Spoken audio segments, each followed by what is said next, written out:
Welcome back to the Midweek Update.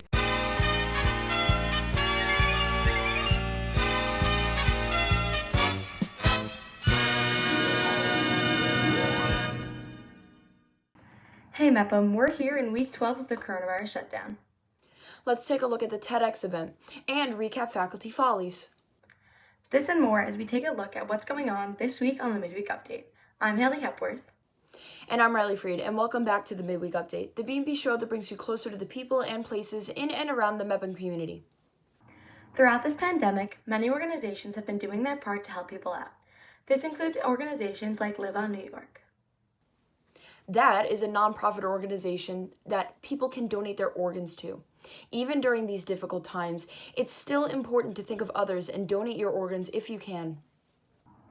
B&B's Ava Scheffler got an inside look at the importance of Live On New York, as well as how Grand Avenue teacher Mr. Abbott is involved with it.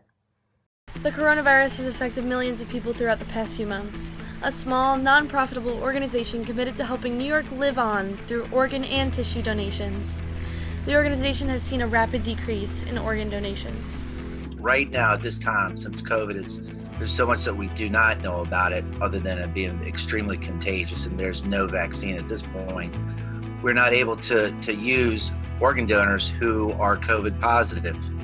So that significantly decreases an already decreased amount of potential donors.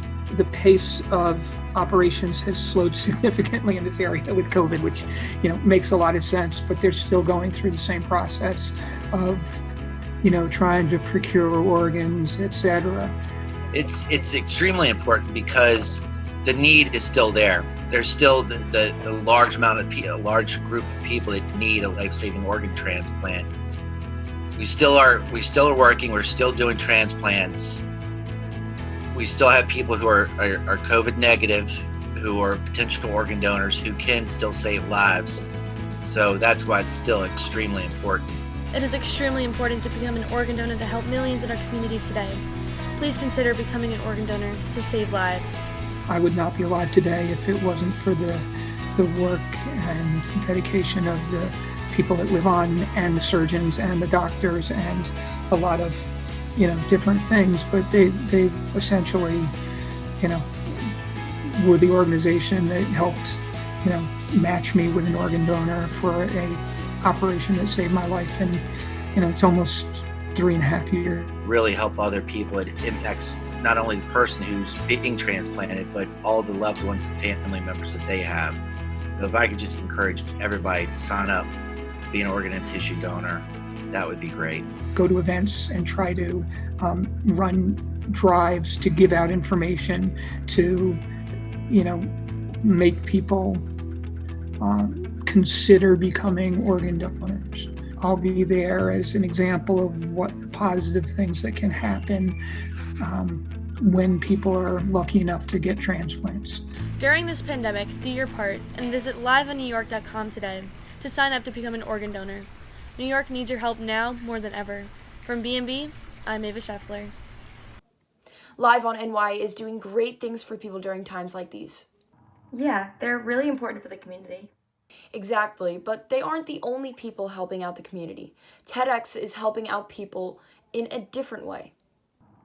For the past few years, Mepham High School has hosted TedX events where people from the community have been able to come up on stage and share their ideas and messages. Unfortunately, this year's event had to be canceled, but that isn't stopping presenters from having their voices heard. B&B's Ruby Mattis took a look at what TedX is and how it's still going to be happening this year.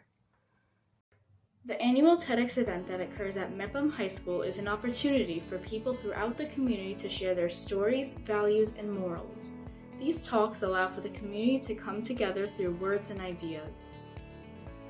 The point of a TedX event is to bring community members together and to start conversations surrounding good ideas, ideas worth spreading. That's sort of the goal.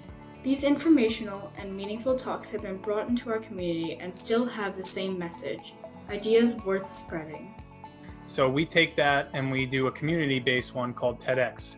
So inside of Bellmore-Merrick, we're able to bring in people from all around the district, including students and teachers who get to share the same stage with people from all over the world. Our goal is always to get at the idea worth spreading, that there is this new idea that somebody has that says, hey, the world should know about this. And with each new event comes a new theme. Our focus this year, we had decided as a team last year that we wanted to go with an environmentalist bent, to be able to create an event that was a little lighter on the environment for us, and that also maybe highlighted a couple of those things. One of those highlighted topics is change, which is a topic that Calhoun's science teacher, Mr. Azar, knows very well. Anybody who ever heard my story, they're usually like blown away by a picture of me when I was 310 pounds and just hearing all of this stuff. And so, I shared that I've shared that a few times.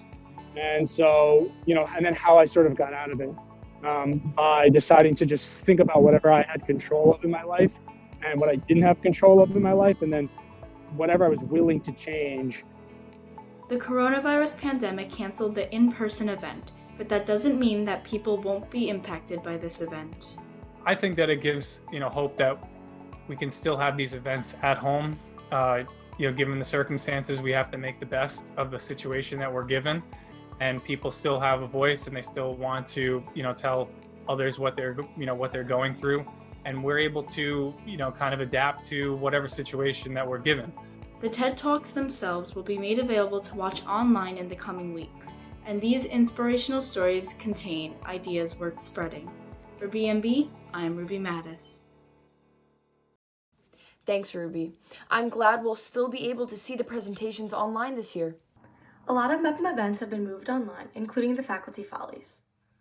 Although we were able to have the event earlier this year in person, it's a great way to help out the community cupboard, so the district decided to have an at-home edition through B&B.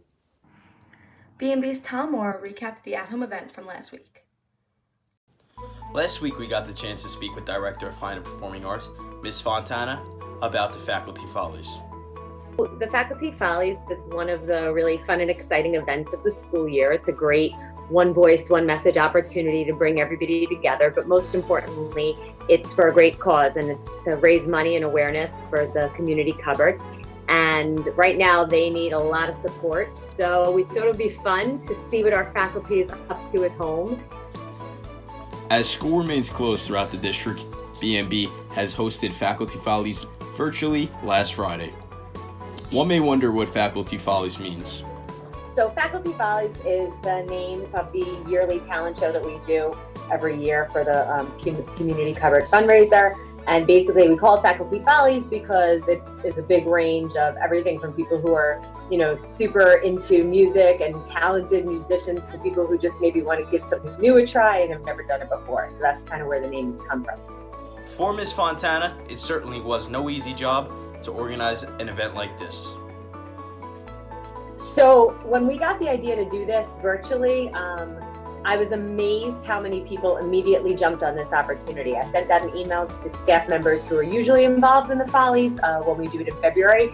And within, I'd say, a matter of minutes, I was getting emails back saying, yes, I'm in, let me think about what I can do, anything to help the cupboard. So the staff members just jumped on this opportunity to help, kind of lift the public spirit and reach out to our community members and support the community cupboard. So it was great. Faculty Follies has always happened on stage in the auditorium, but now since we're in a global pandemic, people are now performing in their homes.